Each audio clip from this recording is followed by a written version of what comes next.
দিশা সবসময় তার স্বামী পবিত্রকে নিয়ে ইনসিকিউরিটিতে ভোগে, কারণ পবিত্র একটা বড় কর্পোরেট সেক্টরে চাকরি করে। আর কর্পোরেট সেক্টর মানে সেখানে অনেক মডার্ন মেয়েরা চাকরি করে। পবিত্র যেহেতু একটু জলি টাইপের ছেলে, অর্থাৎ তার বন্ধুত্বপূর্ণ ব্যবহারে সব মেয়েরাই তার প্রতি আকৃষ্ট হয়। তাই দিশা মনে করে তার স্বামীর হয়তো অফিস কলিগদের সঙ্গে কোনো চক্কর আছে, কারণ সারাদিন পবিত্রকে অফিসের মেয়েরা ফোন করে কাজের জন্য, তার কাছে সাহায্য চায়। কিন্তু দিশা সেটা মোটেই পছন্দ করতে পারে না।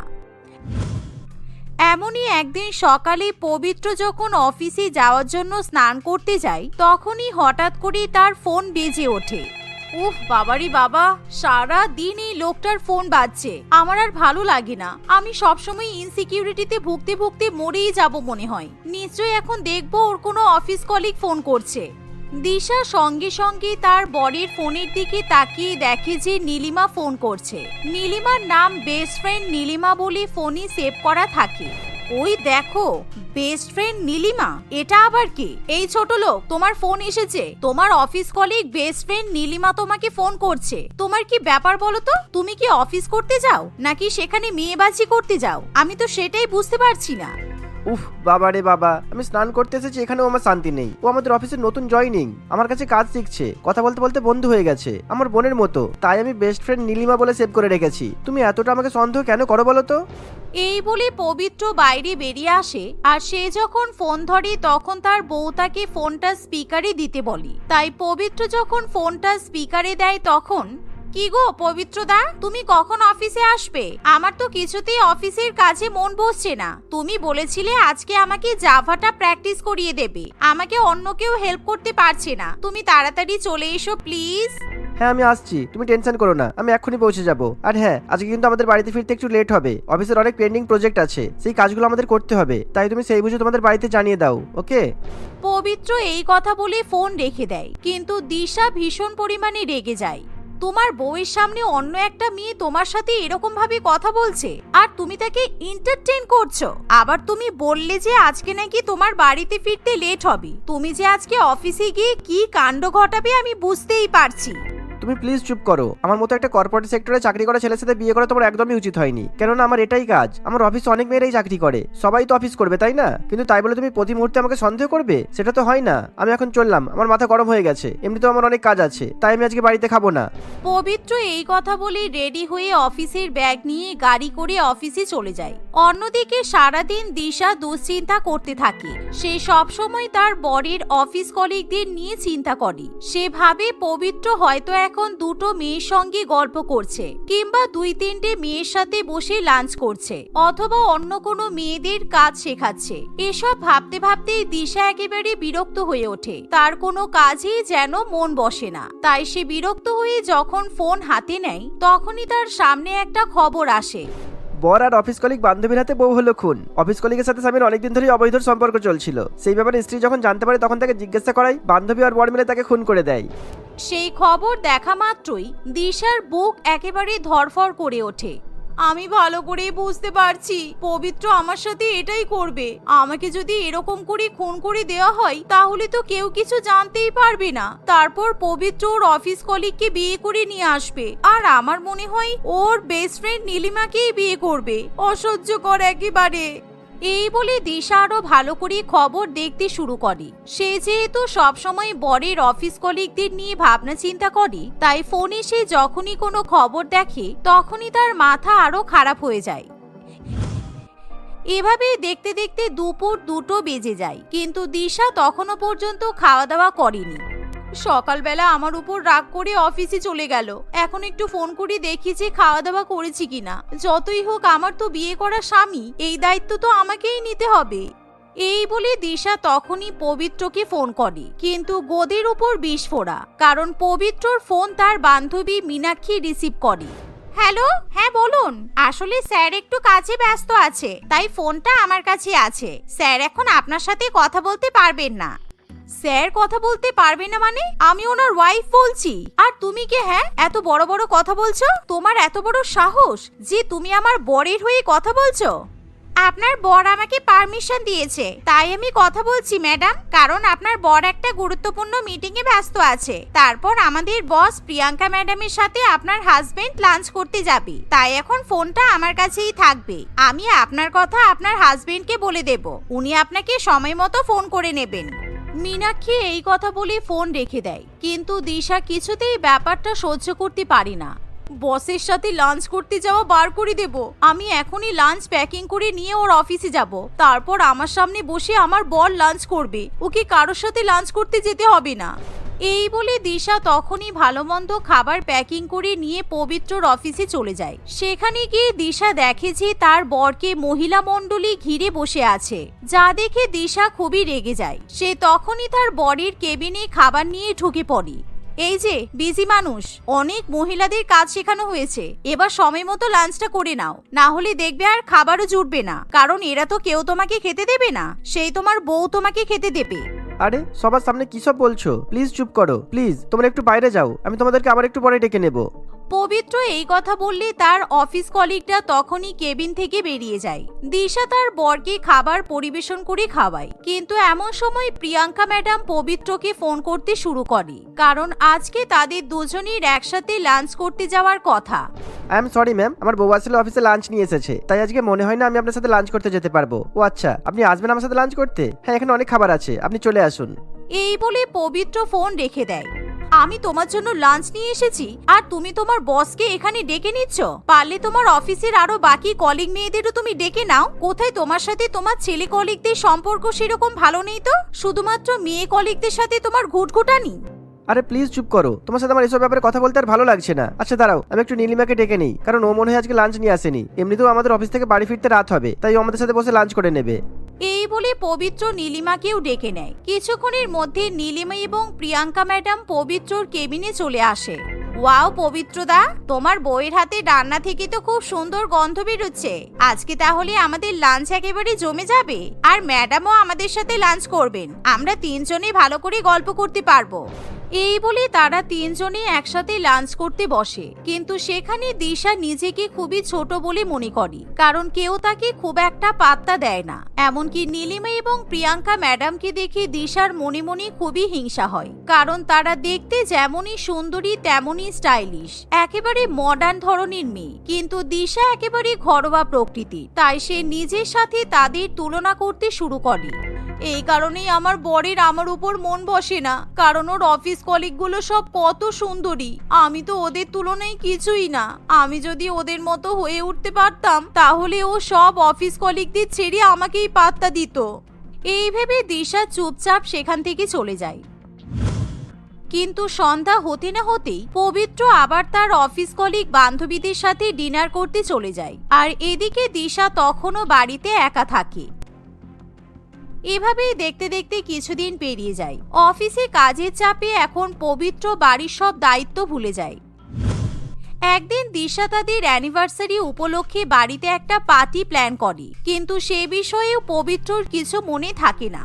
কি ব্যাপার পবিত্র, আমার বাপের বাড়ির লোকেরা চলে এসেছে, তোমার বাবা মা এসেছে, আজকে আমাদের অ্যানিভার্সারি, তোমার কি মনে নেই? আমি কখন থেকে অপেক্ষা করছি, সব গেস্টরা আছে, তুমি তাড়াতাড়ি চলে এসো। আমি একদম ভুলে গিয়েছিলাম, আজকে নীলিমার জন্মদিন। আমরা সবাই অফিস কলিগ মিলে জন্মদিন পার্টিতে এসেছি। আমাদের অ্যানিভার্সারি পার্টির বিষয়টা আমার মাথা থেকে একদমই বেরিয়ে গেছে।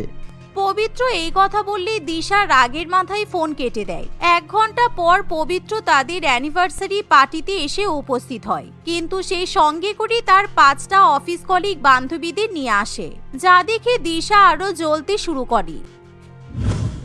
এভাবে তার জীবনের প্রায় বেশ অনেকটা দিন কেটে যায়, কিন্তু তবুও তার স্বামীর অফিস কলিগ বান্ধবীদের সংখ্যা কমতে চায় না। সবসময় পবিত্র তাদের সাথে ফোনে কথা বলে, এমনকি মাঝে মাঝে সে আলমারি খুলে তার স্ত্রীর ভালো ভালো শাড়ি নিয়ে অফিসে চলে যায়। আরে আজকে আমাদের ম্যাডামের অ্যানিভার্সারি, কিন্তু ওনার ড্রেস ডিজাইনের শেষ মুহূর্তে ওনাকে ডিচ করে দিয়েছে। তাই আমি ওনাকে বলেছি আমার বইয়ের ডিজাইনিং শাড়ি আছে, আমি নিয়ে যাব, তুমি একদম চিন্তা করো না, পার্টি হয়ে গেলে উনি আবার ফিরিয়ে দেবে। তুমি একটা কাজ করো, বরঞ্চ পারলে আমার গহনাগুলো দিয়ে এসো। আর হ্যাঁ, কোনো ভালো অফিস কলিগ মেয়েকে দেখে আবার বিয়ে করে নাও। শুধু একটাকে বিয়ে করো না, 100টাকে বিয়ে করে নিয়ে এসো, কারণ তোমার সাথে সত্যি এভাবে থাকা আমার পক্ষে আর সম্ভব হচ্ছে না। এভাবে আরো কয়েকটা দিন কেটে যায়, কিন্তু দিশা আর কিছুতেই মেনে নিতে পারে না। সে এবার পবিত্রকে উচিত শিক্ষা দিতে চায়। একদিন পবিত্রর একটা বড় অফিস পার্টি থাকে। সেখানে তার বউ দিশাকেও নিমন্ত্রণ জানানো হয়। পবিত্র আগে থেকেই সেখানে চলে যায়। সন্ধ্যাবেলা যখন দিশা সেই অফিস পার্টিতে যায়, তখন তাকে দেখে সবাই একেবারে চমকে ওঠে, কারণ দিশা একেবারে অন্য রূপে অফিস পার্টিতে গিয়ে উপস্থিত হয়। ছোট একটা ওয়ান পিস, মাথায় লাল রঙের চুল, ঠোঁটে ডিপ লিপস্টিক। পবিত্র তাকে দেখে একেবারে চিনতেই পারে না। তুমি এরকম অদ্ভুত সেজেছো কেন দিশা? সত্যি আমি তোমাকে কি বলবো কিছুই জানি না। তুমি তো এরকম সাজো না, কিন্তু আজকে এরকম সেজে এলে কেন?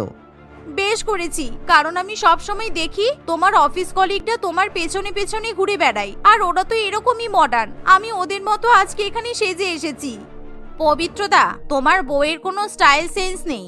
অফিসের একটা ভদ্র পার্টিতে এরকম অসভ্যের মতো কেউ সেজে আসে? তোমার কিন্তু এরকম মেয়েকে বিয়ে করা একদমই ঠিক হয়নি।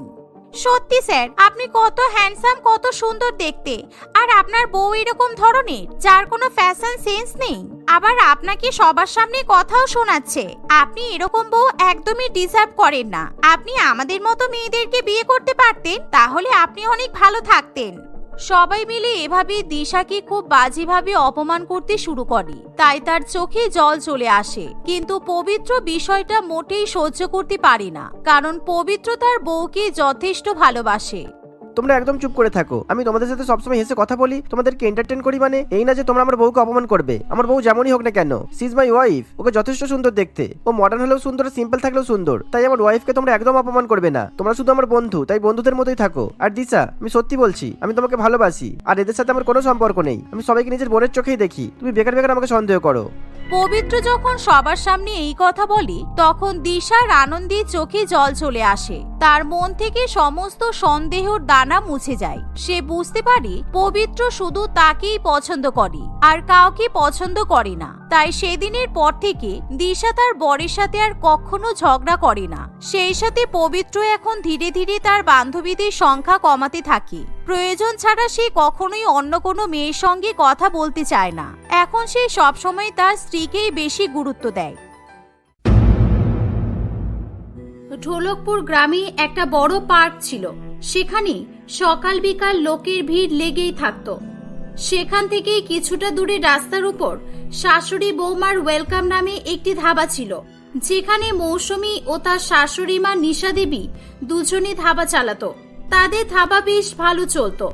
দিনে 30 কিলোরও বেশি চাল, 20 কিলোরও বেশি আটা, 25 কিলোরও বেশি ডাল লাগে। এছাড়াও প্রচুর সবজি, মাংসের বিভিন্ন রকম রেসিপি হতো। প্রতিদিনই ধাবাতে খাওয়ার জন্য লোকের লাইন পড়ে যেত। একদিন হঠাৎ বৃষ্টি শুরু হওয়ায় আশেপাশের লোকেরা বৃষ্টি থেকে বাঁচার জন্য ধাবায় এসে দাঁড়ায়। সকলেই কিছু না কিছু খেতেও থাকে। এতে খাবারের লাইন আরো বেড়ে যায়। লাইনে দাঁড়িয়ে দাঁড়িয়ে লোকগুলো টেবিল খালি হওয়ার অপেক্ষা করতে থাকে। তখন বারুই নামের একটি লোক বলে, প্রদীপ, তুই আমি কোথায় খেতে নিয়ে এসেছিস? সকাল থেকে পার্কে ঘুরে পেটের খিদে মাথায় উঠে যাচ্ছে, খিদেই পেট জ্বলে যাচ্ছে, আর এদিকে লাইন শেষ হওয়ার নামই নেই। আমাদের সামনে এখনো কত লোক, এর পরেও আমাদের লাইন আসবে বলে তো আমার মনে হয় না। বারুই, এত রেগে যাচ্ছিস কেন? একটু কষ্ট করে দাঁড়া। এখানকার খাবার একবার খেলে ভুলবি না। ধাবাটা অনেক ছোট হলেও লোকের ভিড় অনেক হয়, তাই একটু দাঁড়াতে হয়। আর বাইরে বৃষ্টি পড়ছে, তাই আরো ভিড় হয়েছে। অন্য কোথাও যেতে চাইলে ভিজতে হবে, আর এরকম খাবারও পাবি না। তার থেকে একটু দাঁড়িয়ে যা প্লিজ। এদিকে শাশুড়ি বৌমা দুজনে ধাবার ভিড়ে মেশিনের মতো কাজ করে চলেছে। একদিকে বৌমা কাটাকাটি করছে, অন্যদিকে শাশুড়ি মা তেমনি জোর কদমে রান্না করেই যাচ্ছে। কিছুক্ষণ পর বারুই এবং প্রদীপের লাইন আসে। তারা টেবিলে গিয়ে বসলে সেখানে মৌসুমী এসে বলে, ওয়েলকাম ধাবাই, আপনাদের ওয়েলকাম। আপনারা কি খেতে চান? যেভাবে ওয়েলকাম করছে তাতে মনে হচ্ছে কোনো বড় রেস্টুরেন্টে এসেছি। তা আপনাদের এই ধাবায় কি কি পাওয়া যায় শুনি, একটু যদি বলতেন আর কি। এখানে বিরিয়ানি বাদে আপনি সবকিছু পেয়ে যাবেন, যেমন ডাল ভাত, সবজি ভাত, মশলা ভাত, প্লেন রুটি, তরকা রুটি, মটর পনির, তন্দুরি রুটি, kadai paneer, veg pulao, mix pulao, pakora, chicken chaap, chicken কষা, কাতলা মাছের ঝোল। মৌসুমী আরো কিছু নাম বলতে যাবে, তখনই প্রদীপ বলে ওঠে, ঠিক আছে, আর বলতে হবে না। নাম শুনে তো মুখে জল আসছে। বারুই, কিছুই তো বুঝতে পারছি না রে, কোনটা খাবো আর কোনটা খাবো না। বৌদি, আমার বন্ধুই প্রথমবার ধাবায় এসেছে, তাই একটু কনফিউজডই খাবে। তুমি বরং আমাদের একটা বড় থালি দিয়ে দাও, তাতেই আমাদের দুই বন্ধুর ভুড়ি ভোজ হয়ে যাবে। ঠিক আছে, আপনি একটু ওয়েট করুন, আমি দিচ্ছি। কিছুক্ষণ পর থালি সাজিয়ে মৌসুমী তাদের দিয়ে যায়। প্রদীপ ও বারুই দুই বন্ধু খেতে শুরু করে। কিছুটা খাবার খাওয়ার পর প্রদীপ বলে, বারুই, তুই ঠিকই বলেছিস, একবার খেলে আবার আসতে হবে। খাবারের টেস্ট তো দারুণ।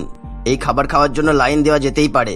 ফার্স্ট ভেবেছিলাম তুই কি সব খাওয়াবি, কিন্তু তুই তো মন খুশ করে দিলি রে। আচ্ছা আচ্ছা, সবই ঠিক আছে, তবে এই থালির দাম কত? আরে তুই এসব চিন্তা করিস না, এই থালি মাত্র 80 টাকা। তুই এসব কি বলছিস? মাত্র 80 টাকায় এসব খাবার এত সস্তায়? আমি তো অবাক হয়ে যাচ্ছি। তাও আবার এই শাশুড়ি আর বৌমা মিলে কোনো কাজের লোক ছাড়াই এত টেস্টি খাবার এত বেশি বেশি করে অত কম দামে কি করে দেয় রে? এই ধাবায় প্রথম প্রথম লোক আসতো না, শাশুড়ি বৌমা বুদ্ধি করে খাবারের দাম কমিয়ে দেয়। তারপর থেকে লোকের ভিড় বাড়তেই থাকে। প্রায় 5 বছর হয়ে গেল। এই ধাবার আরো একটা স্পেশালিটি আছে, খাবারের দাম বর্ষার বৃষ্টির সময় অর্ধেক করে দেয়। একজন সরকারি চাকরিজীবী লোক যা ইনকাম করে তার ডাবল ইনকাম করে এই শাশুড়ি বৌমা, বুঝলি? ব্যবসা তো এইরকমই হয়, একবার চলতে শুরু করলে আর তাকে আর কেউ ধরে রাখতে পারবে না, যে যতই লোক হিংসে করুক না কেন। তবে বর্ষায় বৃষ্টির ব্যাপারটা বেশ মজাদার। এই কদিন পর বর্ষা নামবে, তখন আর একবার আসা যাবে, তাহলে কি বলিস? দুই বন্ধু খাওয়া শেষ করে। খাবারের দাম মিটিয়ে তারা সেখান থেকে চলে যায়। ততক্ষণে বৃষ্টি কমে এসেছিল। আস্তে আস্তে ধাবার অন্যান্য কাস্টমাররাও সেখান থেকে চলে যায়। মৌসুমী ঘড়ির দিকে তাকিয়ে বলে, মা, 11টা বাজে, এবার ধাবা বন্ধ করার সময় হয়ে গেছে। বাড়ি যেতে হবে, বাড়িতে অনেক কাজ পড়ে আছে। আপনার ছেলেও হয়তো ঘড়ির দিকে তাকিয়ে আমাদের জন্য ওয়েট করছে। হ্যাঁ বৌমা, চলো, এই সময় বৃষ্টিটাও থেমেছে। আবার তো 2টোর সময় এসে ধাবা খুলতে হবে। ওই 2 ঘন্টার মধ্যে বাড়ির সব কাজও শেষ করতে হবে। আর দেরি করে লাভ নেই, চলো। মৌসুমী ও নিশা দেবী ধাবা বন্ধ করে বাড়ির দিকে হাঁটতে থাকে। সেই সময় নিশা দেবী বলে, যখনই ধাবার বোর্ডের উপর চোখ যায়, বুকের ভিতরটা যেন কেমন হয়ে ওঠে। বৌমা, যতই দিন যাক না কেন, সেই রাতের কথা কিছুতেই ভুলতে পারি না আমি। আজও চোখে ভাসে। মা, আপনি কেন এত চিন্তা করেন? উপরওয়ালা তো আমাদের সব দুঃখ কষ্ট দূর করে দিয়েছে।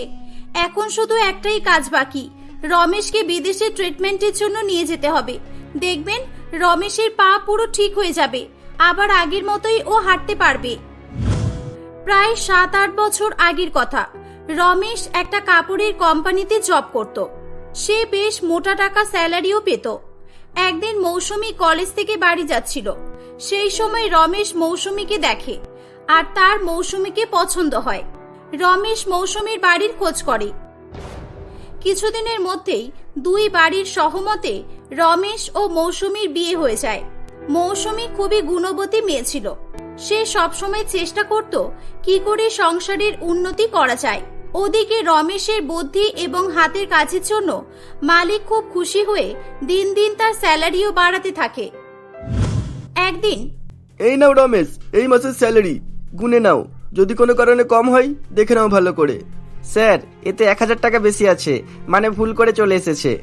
না না, ভুল করে নয়, তোমার যে হাতের কাজ এটা তো খুবই কম। বাড়ি যাওয়ার সময় অবশ্যই মিষ্টি নিয়ে যেও। রমেশ মিষ্টি কিনে বাড়িতে নিয়ে আসে। কি ব্যাপার রমেশ, মিষ্টি হাতে? আর আজ তোকে একটু বেশি খুশি মনে হচ্ছে। কি হয়েছে বল আমাদের। বলছি মৌসুমী, আগে মিষ্টি নাও। স্যার এইবার আমার স্যালারি বাড়িয়েছে। রমেশ, এমনি এমনি কি আর তোমার স্যালারি বাড়ায়? তুমি সেরকমই কাজ করো। আমি বলছি কি, তুমি নিজে একটা কাপড়ের ফ্যাক্টরি খোলো। তুমি সব ধরনের কাজ জানো। এখন আমাদের কাছে যা টাকা আছে তাতে একটা বড় কাপড়ের দোকান খোলা হয়ে যাবে। মৌসুমীর কথা শুনে তার বর এবং শাশুড়ি মা রাজি হয়ে যায়। কিছুদিনের মধ্যেই রমেশ তার জমানো টাকা দিয়ে একটা দোকান খোলে এবং সেটা খুব ভালো চলতে থাকে। এদিকে তার আগের কোম্পানির মালিক মিস্টার মদন বাবুর খুব লস হয়ে যায়। মদন বাবু একদিন রেগে গিয়ে মাঝরাতে রমেশের দোকানে আগুন লাগিয়ে দেয়। পুলিশ খবর পেলে রমেশ তাড়াতাড়ি করে নিজেই ড্রাইভ করে যেতে গিয়ে রাস্তায় তার অ্যাক্সিডেন্ট হয়। কিছু সময় পর মৌসুমী ও নিশা দেবী তাকে হসপিটালে নিয়ে যায়। আমার হাজবেন্ড রমেশ কোথায়? ওর কি হয়েছে ডাক্তার? ম্যাডাম, অ্যাক্সিডেন্টে আপনার হাজবেন্ডের পা প্যারালাইসিস হয়ে গেছে, উনি আর হাঁটতে পারবেন না।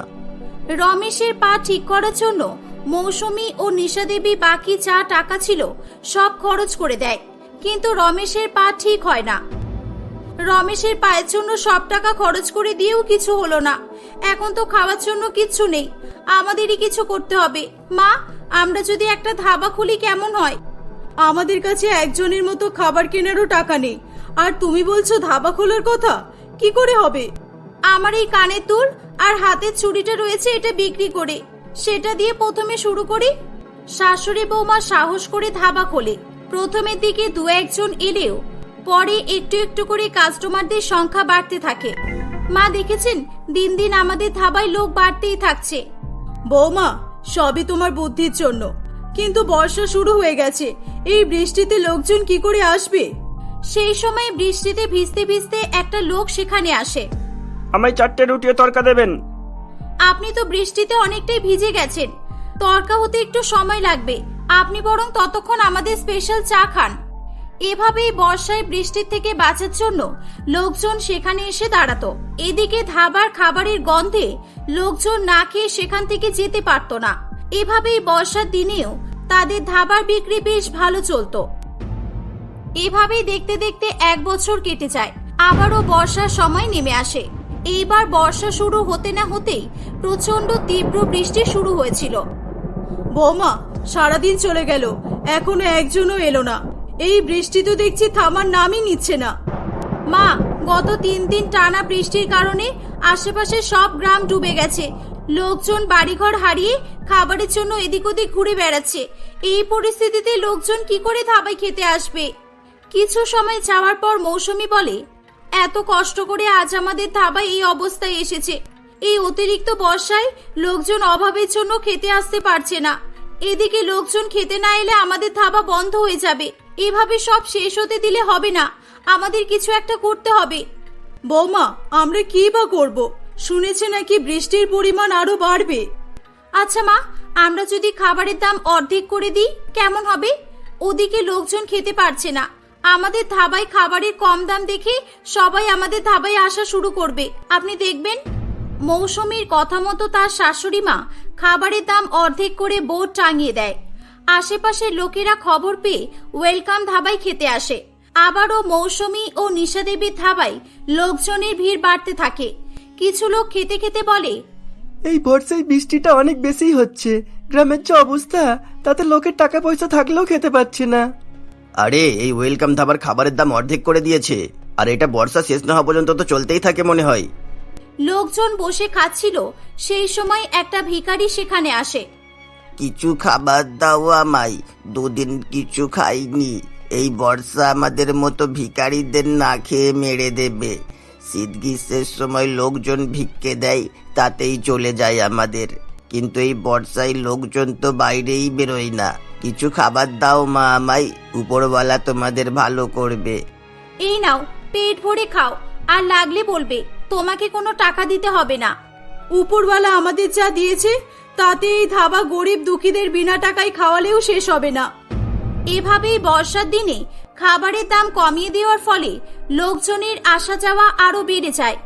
এতে শাশুড়ি বৌমার ধাবায় অনেক লাভ না হলেও লস হয় না, আর ধাবা বেশ ভালো চলতেও থাকে। অন্যদিকে তারা গরিব ও ভিখারিদের ফ্রিতে খাবারও দেয়। প্রতি বছর বর্ষায় তারা এই নিয়ম চালু করত। এর ফলে সারা বছর তাদের ধাবায় লোকজনের ভিড় লেগেই থাকতো। বেশ কয়েক মাস পর তারা রমেশকে নিয়ে বিদেশে চলে যায়। ট্রিটমেন্ট করার ফলে রমেশের পা ঠিক হয়ে যায়। তারা সবাই মিলে একসঙ্গে আরো নতুন নতুন প্ল্যান করে তাদের ধাবার বিক্রি বাড়াতে থাকে।